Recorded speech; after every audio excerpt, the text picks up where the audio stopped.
Olá, sejam todos muito bem-vindos a mais um episódio do nosso podcast Se Descomplica. Para nós é sempre uma satisfação ter você aqui conosco.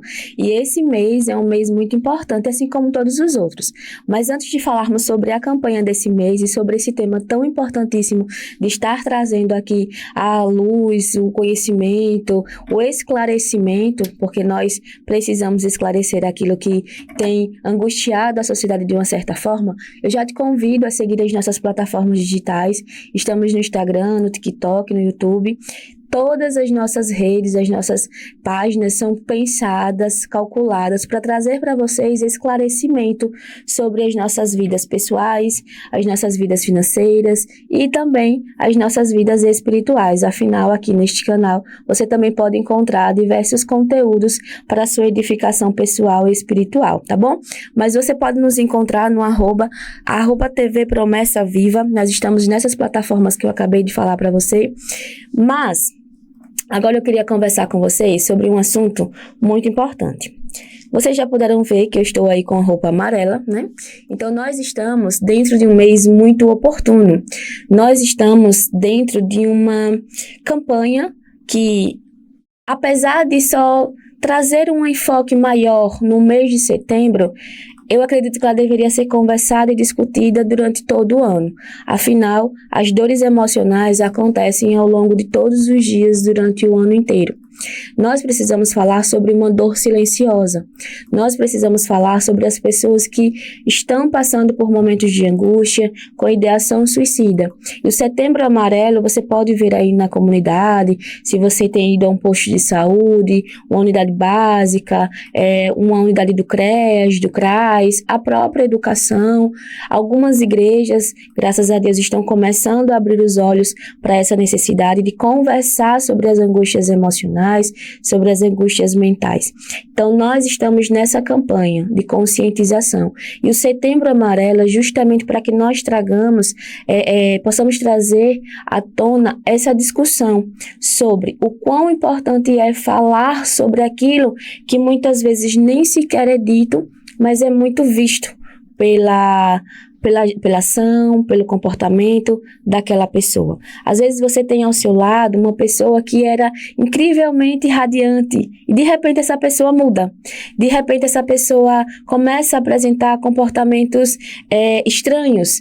Você até fica preocupada, mas aí você deixa passar batido, você deixa que isso se apague. E essa é uma discussão que eu quero trazer para vocês aqui agora. Que vocês possam estar prestando atenção, que vocês possam estar olhando aquelas pessoas que estão à sua volta. As pessoas que estão passando por uma angústia emocional, por um dilema, elas não vão estar gritando que estão passando, mas sim estarão fazendo pequenas jogadas verbais. Como? Aquela pessoa que gostava muito de sair, hoje ela já não gosta mais, ela já começa a se excluir mais dos convites, ela começa a ficar mais reclusa. Então, é extremamente importante que sim, vocês possam estar atentas a essas pessoas que têm apresentado essa mudança de padrão comportamental. Como eu disse, a dor, o desespero, a angústia, ela é feita muitas vezes em um silêncio tão profundo que ele chega a gritar. Eu ouvi essa frase certa vez no início da minha caminhada acadêmica na Universidade Federal de Sergipe, do professor Marcelo, eu me lembro como hoje. E ele trouxe essa frase célebre assim para minha vida. O silêncio, o seu silêncio é um silêncio que grita. E isso ficou reverberando na minha mente por muitos anos. E com a prática clínica, com o atendimento dos pacientes em setting terapêutico, ao olhar para eles com uma pergunta feita como foi a sua semana, vem aquele famoso grilo, né, um silêncio. Mas é um silêncio tão angustiante, é um silêncio tão ensurdecedor que você consegue ver o quão perdida aquela pessoa está. E quando nós falamos sobre essa questão do suicídio, é justamente para conscientizarmos que precisamos falar. Às vezes existe o mito de que se nós falarmos sobre o suicídio, nós estaremos dando ideia às pessoas de como fazer. Hoje, Se você procura informações ali nas redes sociais, se uma pessoa chegou a cometer ou não suicídio, às vezes você encontra, fulano deixou uma carta, deixou um bilhete, e isso é guardado a 7 chaves, como se aquela demonstração fosse algo que incentivasse as pessoas. E aí eu quero trazer essa discussão para vocês. Aquelas pessoas que estão deixando uma carta para os seus entes queridos, deixando algumas palavras que a gente não tem acesso, mas a família tem, às vezes no momento, né, de dor, quando é encontrado a pessoa já em falecimento, nós precisamos nos ater aos momentos antecedentes àquela realização, aquele ato. Nós precisamos nos ater às coisas que foram ditas antes, aos comportamentos demonstrados, feitos, às ações realizadas. Uma pessoa em um estado de angústia, ela pode estar do seu lado, radiante, feliz, mas no fundo ela está processando uma grande angústia. No fundo ela está sem saber como lidar com aquele ambiente, muitas vezes. Está em meio a muitas pessoas conhecidas, pessoas do seu convívio, mas ela sente uma solidão muito profunda que ela não consegue nem sequer dizer por que está se sentindo daquele jeito.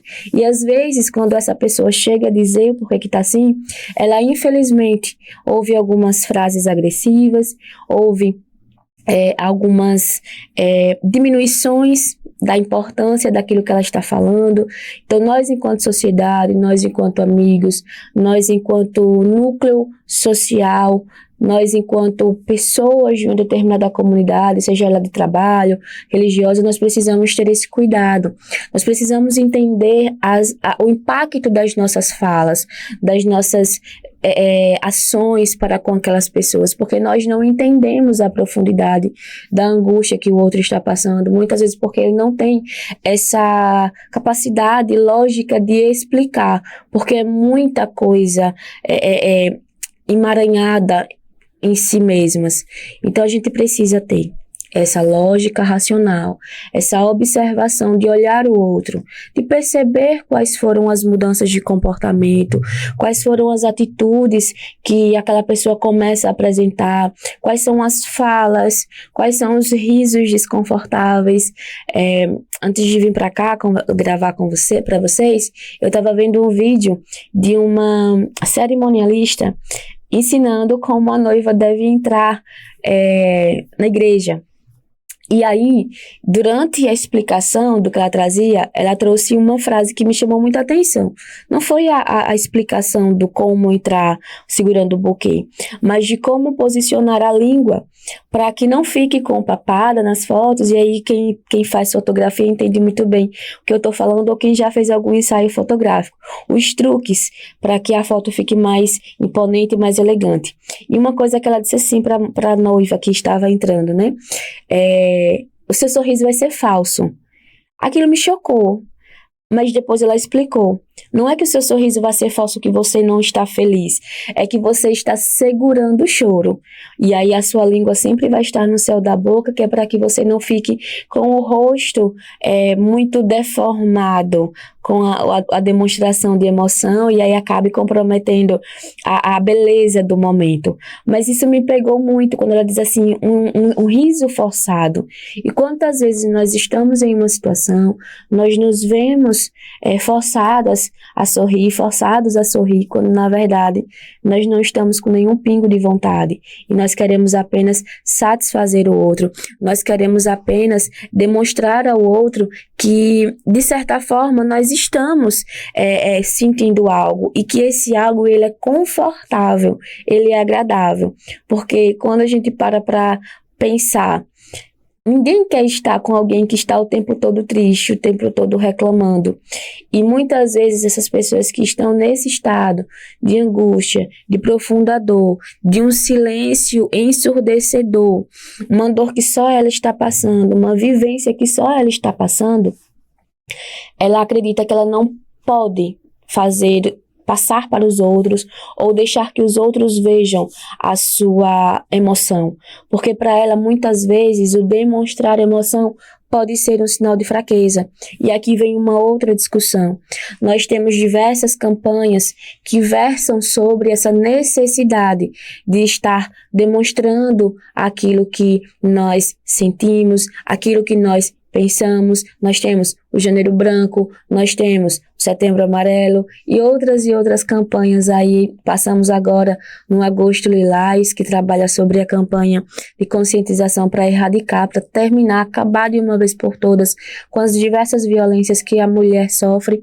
Então, quando nós passamos por essas campanhas para conscientização, nós chegamos à ideia de que, de fato, nós estamos necessitando conscientizar sobre o que é importante, sobre o que precisamos conversar, sobre o que precisamos conscientizar. E em todas essas campanhas existe a magnífica importância da emoção, do demonstrar. No janeiro, a expectativa e o quão nós podemos ficar frustrados por não conseguir criar uma lista de metas ou por nos sentir frustrados por não termos realizado as metas iniciais. Em um agosto, nós recebemos a pressão de que precisamos denunciar a violência, mas acreditamos que não conseguimos viver só sem aquele companheiro e, mais uma vez, a nossa emoção ela é dominante e faz com que a gente fique em alguns contextos tóxicos. Não nos vemos capazes de nos distanciar daquilo, né? Essa semana, esse mês, durante o agosto, eu vi um vídeo da Tata Werneck, quando ela tá no programa dela, e aí fizeram esse recorte do vídeo que eu achei incrível, que falava assim, eu vivi uma relação abusiva e o meu pai precisou ir terminar a relação por mim porque eu não conseguia. E aí você pode estar me perguntando, Lu, mas hoje nossa conversa não é sobre o Setembro Amarelo? Sim, mas eu estou trazendo para vocês a discussão sobre todos estarmos fazendo o trabalhar do ressignificar, da demonstração, da importância de se viver um emocional, de tomar decisões, de ouvir o outro que está passando por condições específicas e que o outro muitas vezes, como eu já disse e reitero, às vezes não tem essa capacidade lógica de expressar o que está passando, expressar um pedido de ajuda. Então essa dor demonstrada, ela é apresentada com mudanças do padrão de comportamento daquilo que você está acostumado o outro a fazer. Fiquem atentos àquelas pessoas que estão ao redor, que estão falando sobre estarem cansadas, sobre estarem falando que não aguentam mais determinada situação, que não aguentam mais determinada relação. Então, quando nós ouvirmos pessoas versando sobre essas dores, o que nós temos feito? Como nós temos conversado? O que nós temos dito? E quando eu digo dito, eu não estou apenas falando sobre o falar, o pronunciar, mas eu estou falando sobre o dizer com os nossos gestos, com as nossas ações. Porque o falar em si, para muitas pessoas, é problemático. Acolher alguém, para muitas pessoas, é problemático, porque nós não fomos seres que fomos acolhidos em um determinado momento da nossa vida. Então, nós provavelmente teremos uma dificuldade maior de acolher com as falas, mas nós podemos acolher com as nossas ações. Então, se uma pessoa está ali dizendo que está cansada, o que é que eu posso fazer para ajudar essa pessoa? Olha, eu não posso muito fazer algo para te ajudar, mas o que eu posso fazer é te dar um abraço. Posso te dar um abraço? Você aceita? Sabe? Nós temos pesquisas diversas que mostram o poder do abraço dentro do casamento, por exemplo. Imagina dentro de uma relação de amizade, quando você tem uma troca, quando você conhece aquela pessoa, quando você significa algo para aquela pessoa e esse significado é recíproco. Então mostra que essa pessoa que está gritando com esse silêncio ensurdecedor, que ela tem alguém do lado dela, que ela tem alguém que está ouvindo, que está dando atenção para as necessidades, para os desejos do que ela precisa, tá? Então, não sabe falar? Acolha com um abraço, acolha com um pegar na mão. Eu sempre gosto de fazer uma analogia com isso em relação aos momentos de luto. Quando nós vamos a um determinado momento de despedida de um ente querido nosso, ou de alguém conhecido a nós que perdeu um ente querido, nós muitas vezes ficamos muito preocupados com o que vamos falar. Eu não tenho palavras para demonstrar o meu apoio para aquela pessoa. Aquela pessoa não está precisando das suas palavras, muitas vezes, ela está precisando apenas da sua presença. Você estando ao lado, você estando em silêncio, tenho certeza que você vai conseguir transmitir muito mais do que se você trouxer uma palavra do tipo que nós estamos acostumados a dizer, que é o seguinte: eu sei o que você está passando. E aí eu trago um questionamento para vocês. Será que nós de fato sabemos o que o outro está passando? Ou nós nos acostumamos a dizer isso? Nós nos habituamos a dizer que sabemos o que o outro passa. Então, não. Nós precisamos parar de repetir padrões que aparentemente podem fazer sentido, mas que estão apenas sendo tão automáticos que faz com que nós estejamos muito mais distantes do que próximos daquela pessoa que é o que nós gostaríamos de estar. Então, ao identificar uma pessoa com essa alteração de comportamento, com essa alteração de padrão, sempre parta desse princípio para reflexão. Você não sabe como a outra pessoa se sente, mas você pode estar ao lado dela para o que ela precisar e o que estiver ao seu alcance. Então, se coloque ao lado, esteja ao lado, diga que está ao lado e deixe claro para ela: olha, eu não sei o que você está passando, mas eu estou aqui ao seu lado para o que você precisar. Se eu estiver ao meu alcance, é claro também. Acompanhar pessoas com uma determinada angústia é muito difícil.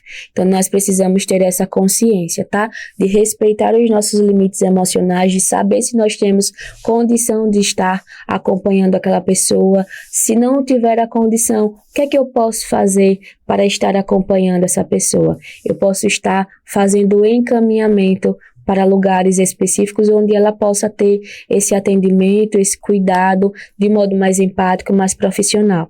Então, quando nós sentimos a dor, quando nós ouvimos a dor de alguém a partir dessa mudança de comportamento, dessa mudança de fala, nós precisamos estar atentos que existem muito mais coisas sendo ditas naquele silêncio.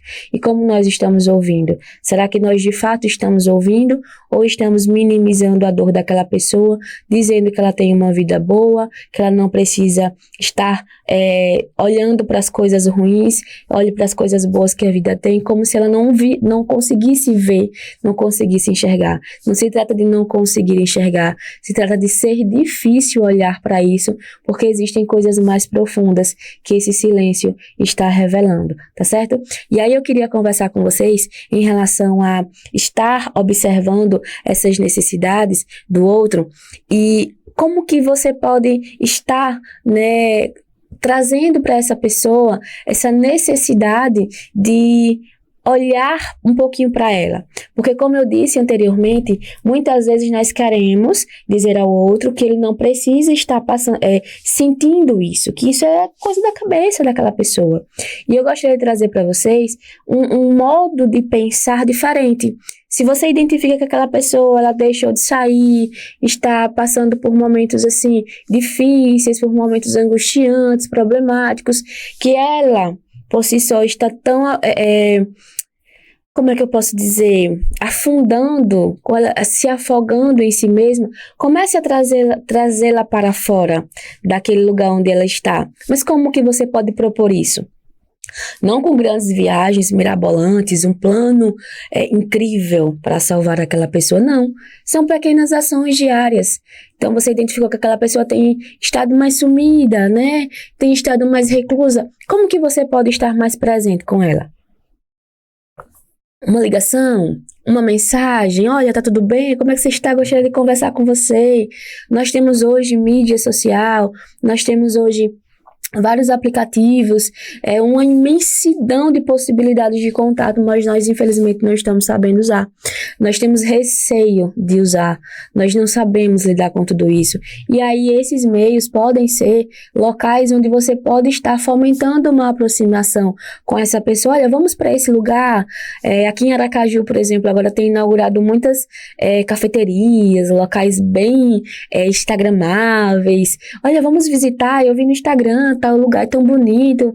Essa semana passada, uma pessoa me disse assim: você gosta de gatos? Eu disse assim: não gosto, mas também não detesto. Ela disse: porque tem uma cafeteria que inaugurou aqui em Aracaju que tudo é de gato. Os bolinhos são em forma de gato, no local da cafeteria tem uns locais daqueles brinquedinhos que os gatos ficam, né, na parede, e as xícaras são com gatinhos, as colheres são com as patinhas do gatinho. Super, me vendeu uma ideia incrível, que eu, que não gosto de gatos, assim, no Morro de Amores, fiquei super curiosa de visitar.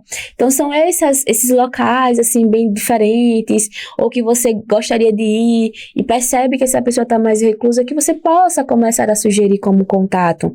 Aqui não é fazendo propaganda, eu não sei onde é esse local, mas eu sei que fica aqui, mas você pode chamá-la para ir a uma praça. Olha, vamos ao parque, nós temos um excelente parque na nossa capital e muitas vezes a gente não vai. Tem uma paciente que ela sempre trazia para mim essa ideia. Ah, mas sair custa caro, Lu, sair custa caro. Eu disse, olha, nós temos um parque, por que não fazer um passeio ao parque com a sua filha? Por que não um tempo de qualidade com ela? E aí, há uns 15 dias atrás, eu pude ver no Instagram dela que ela foi ao parque. E ela levou uma toalha, levou os lanchinhos de casa, levou o brinquedo da filha, e foi incrível. Ela disse que foi a tarde mais incrível, saiu de casa por volta das 2 da tarde e foi até o parque, ficou a tarde inteira, foi chegar em casa 7 horas da noite. Olha que momento oportuno, foi incrível para ela. E ela disse, nossa, você não sabe como isso me fez um bem e quanto isso foi tão barato, porque eu só gastei dinheiro porque eu quis comprar algo diferente daquilo que eu tinha levado. E ontem, olhando o Instagram novamente das pessoas, né, eu vi que ela foi novamente ao parque, então tá se tornando um momento familiar. E esses momentos também podem ser para que você leve para essa pessoa a oportunidade de visualizar uma vida que na cabeça dela pode não ter mais sentido, pode não ter mais prazer. Então, as nossas alterações no dia a dia, com pequenas atitudes de mandar uma mensagem, ao perceber que ela está mais sumida ali das redes, não tem conversado tanto, manda uma mensagem, procura saber, planeja um dia como esse ao parque ou à praia. No meu trabalho, eu ouvi de uma criança que ela disse assim, tia, eu tô há não sei quantos anos sem ver o mar. Aquilo me chocou tanto que tudo que eu queria fazer naquele momento era pegar o carro, colocar os 2 irmãos e levar à praia, para eles passarem o dia inteiro. Pra gente que vai, parece ser uma coisa tão simples, né? Ir à praia. Mas para eles, se eu não estiver enganada, eles me relataram 5 ou foi 7 anos que não veem o mar. E eu fiquei chocada, porque a realidade deles fica a 20 minutos da praia, 30 minutos, vamos dizer assim. Mas eles não têm essa condição de ir, essa possibilidade de ir. Então, olha a perspectiva de vida. Ah, é a praia, simples, a gente tem praias aqui no nosso estado, mas para eles é uma realidade muito distante. E quantas pessoas estão dentro de casa, tendo essa possibilidade, vendo essa não possibilidade, e você pode levar essa possibilidade. Olha, vamos à praia hoje? Vamos ao parque hoje? Vamos dar uma caminhada comigo? Então, apresente no dia a dia dessa pessoa coisas que façam com que ela cuide de si, para que essa dor, essa angústia, ela seja não disfarçada, mas que ela consiga ter uma visão diferente daquilo, porque nós estamos muito acostumados apenas a cuidar do nosso corpo em relação à estética, em relação a ter um resultado de um corpo escultural. E se alguém vai para uma academia, por exemplo, e começa a fazer atividade física na intenção de melhorar a autoestima, e de início a gente sabe que o processo de emagrecimento não é tão simples, não é tão fácil. Se ela não consegue ter resultado, aquilo vai ser uma grande angústia para ela. Então, como é que eu estou vendendo a ideia da academia? Como é que eu estou mostrando a necessidade? A estética se torna uma consequência, porque o seu corpo vai ficando diferente. Mas no início, aquilo que você conquista com o processo de academia não diz respeito à estética. Ela é a última coisa que vai acontecer. Mas antes disso, aconteceu todo um processo. Aconteceu você parar para cuidar de você. Aconteceu você focar nos exercícios. Aconteceu você movimentar o corpo e o seu corpo começar a funcionar produzindo aquilo que ele mais precisa, que muitas vezes a gente faz a ingestão de medicação. Então, no nosso dia a dia, a gente precisa entender que cuidar dessas emoções é conseguir visualizar cada coisa que pode ser conquistada, desde o ouvir uma música, desde o sair para dar uma caminhada, desde o sair para comprar um pão na padaria. cada ação nossa, ela precisa ser intencional. Mas nós, quando estamos com as nossas faculdades mentais equilibradas, conseguimos ver o prazer dessas pequenas ações. Mas quem está com angústia, com sofrimento, quem está comprometido emocionalmente, não vai conseguir ter essa clareza. E somos nós que estamos vendo muitas vezes essa pessoa cada vez mais para baixo, cada vez mais afundada, tá? Entre aspas, é que teremos a responsabilidade de começar a trabalhar de forma empática, acolhedora, nada de pressão, porque aquela pessoa já está muito pressionada por si mesma. Então, olha, eu estou aqui, vamos juntas, o que é que eu posso fazer por você? Vamos dar um passeio? Ah, Lu, eu não tenho dinheiro para levar essa pessoa para nenhum lugar. Nós, infelizmente, temos essa visão de que precisamos gastar rios de dinheiro para conseguir desfrutar de um momento. E não. Nós não precisamos ter rios de dinheiro. Dinheiro é bom? É, mas não é o todo. E muitas vezes essas pessoas que estão nesse processo de angústia, eles estão literalmente pensando nessas conquistas que não tiveram, ou naquilo que perderam. E quando parte-se do princípio de pensar em um lugar e gastar, se torna angustiante.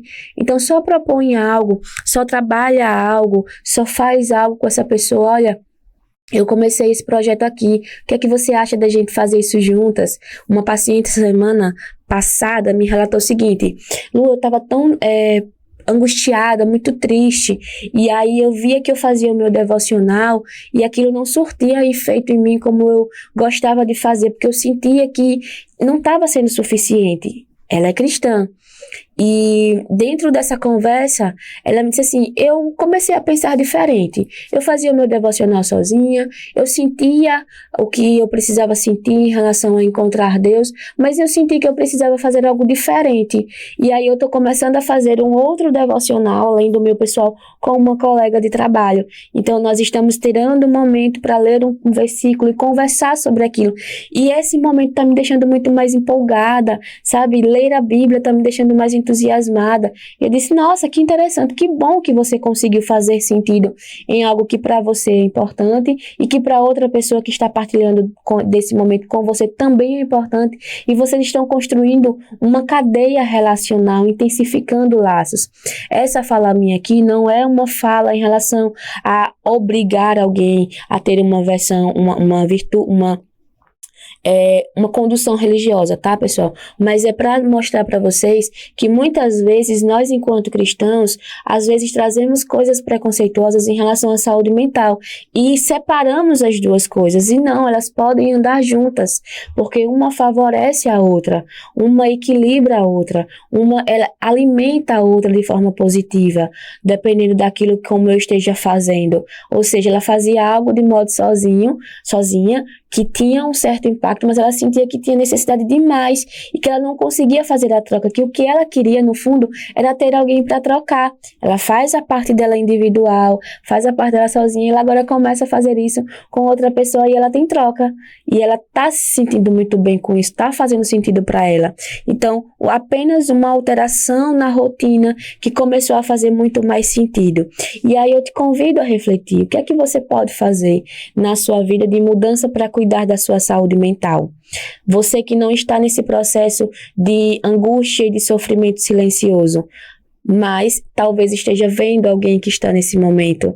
Como que você pode fortalecer a ela, favorecer a ela uma reflexão, uma visualização de vida diferente daquilo que ela está acostumada? Vale a pena nós estarmos pensando sobre as pequenas ações e não somente as grandes mudanças. Eu preciso tirar a pessoa de tal lugar para ir para tal lugar, como se o lugar em si fosse apenas o problema. E não é. Você pode ser feliz em uma casa muito simples e pode ser feliz em uma casa muito luxuosa. Mas você pode estar muito triste em uma casa simples e pode estar muito triste em uma casa luxuosa. E aí você pode perguntar, mas você está no meio do luxo? Mas o luxo não necessariamente é aquilo que vai preenchê-la, porque é a visão dela sobre a vida que precisa ser trabalhada. E isso dá muito trabalho. Isso tem que ter paciência, tem que ter empatia. E o que a gente traz de reflexão nesse mês de Setembro Amarelo é justamente essa compreensão de como nós identificamos o silêncio, nós percebemos a alteração do outro, nós partimos para uma mudança diária de atitude, de comportamento, levando pequenas alterações para trabalhar essa visão construindo um algo, construindo uma perspectiva. E aí, você que está nessa condição, nesse local de identificar alguém que está passando por isso, você talvez possa se sentir pequena, insignificante, insuficiente, cansado ou cansada, exausta, porque sim, lidar com alguém que esteja passando por momentos como esses, de grande exaustão emocional, de uma dor profunda, de não conseguir perceber o seu dia a dia com pequenas ações que podem ser feitas, você pode se sentir esgotado. E aí, o que eu recomendo para você em relação a estar acompanhando alguém nesse sentido? Primeiro, cuidar de você, para que você consiga ter emocional suficiente para lidar com aquilo que o outro traz para você. Ouvir pessoas que reclamam demais mexe com as nossas capacidades cognitivas, com as nossas dimensões emocionais, mexe muito com toda a nossa estrutura. O ato de reclamar mexe com as nossas formações neurais. Existem pesquisas que já confirmam a mudança que um determinado comportamento feito, praticado diariamente por longos anos é capaz de fazer uma transformação, afetar fisiologicamente a formação cerebral. E quem é exposto a isso também fica sendo bombardeado, se sente sugado pela outra pessoa. Então, quando nós percebemos alguém que está nessa condição e que nós nos colocamos para ajudar, precisamos ter essa ciência de que nós precisamos cuidar de nós também, para que estejamos dispostos a cuidar do outro. E ao cuidar do outro, quando você se vê cansado, você se vê exausto, você se vê exaurido, você lembre que as falas que tanto você repete de empoderamento, de posicionamento positivo para o outro, podem se tornar frases de cunho pejorativo, de cunho não empático, do tipo, você também não se ajuda, você também só fica nessa condição, nós estamos cansados, nós não conseguimos, nós não aguentamos mais segurar você, carregar você. E aí todo aquele processo que você fez anteriormente empático, infelizmente ele acaba sendo destruído e desconstruído pela sua ação de exaustão. Não vai ser intencional da sua parte, jamais. Mas você pode acabar causando isso no outro. Então, é interessante que esteja sendo feita essa análise e esse cuidado seu, para que quando você esteja com o outro, essas falas que eu acabei de citar não sejam professadas, para que o outro não se sinta um peso. E aí, quais são as atitudes que você pode estar trazendo e realizando para o outro, para que o outro se sinta acolhido? Naquele momento, você identificou que está cansado, não consegue conversar. Se distancia um pouco daquela pessoa, tá? Não é se distanciar para abandoná-la, para deixá-la, mas que você se distancie por um tempo para respirar, para cuidar da sua mente, para cuidar das suas percepções, né, do seu corpo, do seu físico, e depois você pode voltar para essa pessoa naturalmente e dizer, olha, tô aqui, quer conversar? Podemos conversar, podemos sair juntos, mas você já cuidou de você. E o outro sentiu que você está disponível, que você está perto. Porque não adianta nós querermos cuidar de alguém e trazermos à tona frases tão cruéis. Porque o outro já está com muita angústia dentro de si, refletindo sobre o quão pesado ele pode ser para as outras pessoas. O quão insuportável ele pode ser para as outras pessoas. Então, nós precisamos estar trazendo, tá? O acolhimento, a empatia, o amor ao outro, porque acolher, amar, ser empático com essa pessoa que tanto necessita é angustiante para quem faz, é desgastante para quem faz, mas também é recompensador quando você consegue ver que pequenas ações o outro já começa a fazer por si só. E aí nós não colocamos um tempo para que isso aconteça.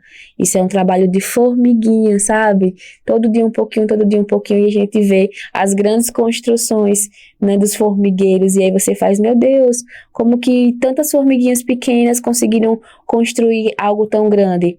elas foram constantes e incessantes nos seus comportamentos. Insistir, ser constante com alguém que está precisando de apoio no dia a dia, na escuta, na fala, na empatia, no acolhimento, em tudo que nós pudermos fazer para que essa pessoa se veja amada, se veja ainda querida, se veja ainda respeitada, porque na cabeça dela, ela já não tem mais valor, ela já não tem mais respeito nenhum, ela já não tem mais possibilidade nenhuma de crescimento. E nós precisamos mostrar exatamente o contrário, que existe possibilidade, que existe construção, que ainda existe vida. Tem uma música que fala sobre isso, ainda existe vida aí, a vida ela existe. Só que para muitos, ver essa vida que existe é difícil, porque não é a vida que se idealizou, não é a vida que se sonhou, não é a vida que se pensou. E viver essa vida real é por demais angustiante. E aí nós precisamos mostrar uma vida potencial, uma vida possível, uma vida onde eu consiga viver, exercer essa vida com aquilo que está ao meu alcance, executar essa vida com aquilo que está ao meu alcance. E o que é que está ao alcance? Será que essa pessoa consegue ver? Então você, estando acompanhando essa pessoa, estando com ela, ela vai conseguir ter a dimensão de como que ela pode aproveitar. Lembra do exemplo do parque? Ela sabe que tem um parque, mas ela nem sequer pensa como pode desfrutar daquele parque. Porque muitas vezes, como eu disse, a nossa ideia de desfrute está atrelada a grandes gastos financeiros. E não. Às vezes, um simples filme dentro de casa, apagando as luzes e fazendo uma pipoca e assistindo no escuro, já é suficiente. Ontem eu vi uma pessoa que foi ao cinema e acho que as salas estavam cheias, alguma coisa assim. E ela fez o cinema em casa. Fez a pipoca, apagou as luzes, comprou as coisas que teoricamente tem ali para vender na lanchonete do cinema e fez o momento dela em casa, no conforto da sua casa, no seu sofá, enroladinha, e fez. E assistiu o seu filme e se deliciou. Então, nós não precisamos de grandes coisas para sermos felizes. Nós podemos ser felizes com aquilo que nós temos, a depender daquilo que nós vemos. Porque, como eu disse, se nós idealizamos algo, nós ficamos muito fixos naquela idealização e não conseguimos ver a possibilidade real que está ao nosso alcance. E aí, com isso, eu quero conversar com vocês sobre essa construção de caminho, sobre essa construção de esperança, sobre essa ressignificação, sobre essa resiliência. Em nenhum momento nós, enquanto psicólogos em processos terapêuticos, vendemos uma vida perfeita. Muito pelo contrário, nós trabalhamos a visão de vida do indivíduo e trabalhamos ela de uma forma potencial, de acordo com aquilo que ela tem ao alcance dela. E o que é que se tem ao alcance? Eu sempre gosto de fazer a referência à Virgínia Fonseca, porque muitas pessoas olham para aquele patamar e a endeusam, de certa forma, como uma vida perfeita, como uma vida monumental. E a gente pôde ver recentemente, ao se anunciar o divórcio dela com o Zé Felipe, o quanto a internet ficou chocada e pessoas chorando, pedindo áudio, mandando áudios para que ela voltasse para o marido, como se aquilo afetasse as vidas delas, como se aquela desconstrução da vida da Virgínia fosse a vida da pessoa. E aí a gente percebe como que nós estamos vivendo. Então, quando eu trago essa possibilidade de ressignificação, eu trago essa possibilidade de parar de olhar para aquilo que está posto dentro das plataformas, dentro de páginas, dentro de perfis, dentro de revistas. Antigamente, a gente tinha acesso à vida das pessoas por revistas, isso aí, pessoas famosas, né? Então, hoje a gente tem acesso à vida de pessoas de todas as classes, desde a mais simples à mais empoderada financeiramente. E nós estamos, na maioria das vezes, olhando para essa condição de empoderamento, que existem várias coisas por trás, e não olhamos para a nossa potencial vida e esquecemos de valorizá-la, trazendo à tona uma angústia e um sofrimento enorme para o nosso processo de vida. E cada vez que eu visualizo essa posição, essa idealização, esse patamar, eu trago mais angústia e torno a minha vida ainda mais insuficiente e ainda mais imperfeita. Não no sentido de que um dia eu vá ter uma vida perfeita, mas na perspectiva de que eu vou ter uma vida perfeita para a minha realidade, tá? Então, nós não temos uma realidade perfeita no sentido de nunca ter falhas, nunca ter erros, mas naquilo que eu tenho, qual a minha potencialidade, qual o meu potencial, qual o meu real. É esse que precisa ser, para esse que precisa ser o nosso foco de atenção, o nosso olhar tem que ser para isso. Então, nós precisamos começar a construir novos sentidos para a nossa vida. Nós precisamos começar a construir valor para a nossa vida. O que é que nós estamos construindo? O que é que nós estamos vivendo? Quais as memórias que nós estamos construindo? Enquanto psicóloga, né, sempre gosto de trabalhar com os meus pacientes para a desconstrução de algumas crenças que hoje existem, olhar para a infância. E existe até algumas críticas, né, de pessoas, eu vou lá para psicóloga só para ela ficar perguntando da minha infância. A infância ela é extremamente relevante e eu vou explicar por quê. A nossa infância, ela é extremamente relevante para o nosso processo da vida adulta, porque toda a nossa construção foi lá. Lá foi o nosso solo. E aí, quais foram os tipos de terras colocadas na nossa construção de infância? Qual é o nosso terreno? Nosso terreno é arenoso, ele é pedregoso, ele é argiloso, sabe? Ele é sólido, ele é firme, ele é fish, ou quando eu piso eu sinto um balançarzinho que me deixa inseguro. Então, toda essa construção da infância, todo esse terreno, essa terraplanagem feita na minha infância, vai para a minha vida. E aí, quando a gente está na nossa fase adulta, nós muitas vezes nos vemos nessa condição de não ter a vida que eu idealizei, que eu pensei, que eu sonhei. E isso se torna um processo de angústia muito grande. E eu quero trazer à tona a vocês a reflexão exatamente de que é preciso ressignificar o olhar. É preciso ressignificar a vida, é preciso ressignificar os planos. Não tem nenhum problema você estar com a idade X e não ter construído X e Y de patrimônio. Não tem nenhum problema. Mas nós precisamos trazer à tona toda uma consciência de que o que é que eu tenho ao meu alcance. O que é que está ao alcance das minhas mãos, da minha capacidade de alcançar. Imagina que você quer muito um carro. Meu filho fala muito de carro. Lamborghini, Ferrari, um Tesla, ele só fala carro assim, carro chique. E há um tempo atrás a gente pegou uma lotação e fomos para casa, e aí durante o trajeto ele falava, mamãe, carro tal, e eu vou te dar uma Mercedes e uma Ferrari, eu vou te dar uma Lamborghini. E aí o motorista disse assim, tio, quando você crescer, dê um carro a tio também, porque você só conhece carro chique. Ele disse, meu filho, eu só conheço carro chique, e eu vou ter. E olha que interessante, nossa realidade não é essa, eu queria muito ter uma Lamborghini na garagem da minha casa, mas a realidade que o Ronaldo assiste são desses youtubers que mostram carros enormes, imponentes, e ele acha que é muito natural que isso aconteça.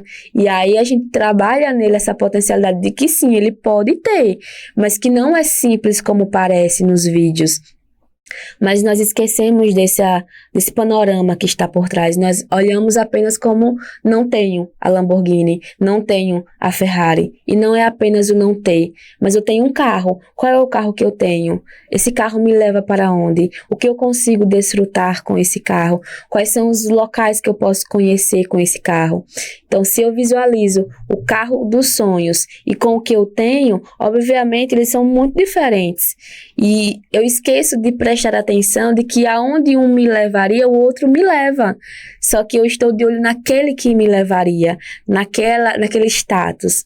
Eu gosto de trazer essas analogias para que a gente reflita sobre para onde nós estamos olhando, quais são os valores que nós estamos dando. A nossa vida precisa sim ter um significado, mas qual é? Qual foi essa construção? O porquê que eu acredito que eu preciso ter carro X para ser imponente? Eu gostaria que durante esse mês de setembro, vocês estivessem fazendo essa analogia. Setembro já é uma reta final para o ano, que literalmente a gente piscou e já estamos no final.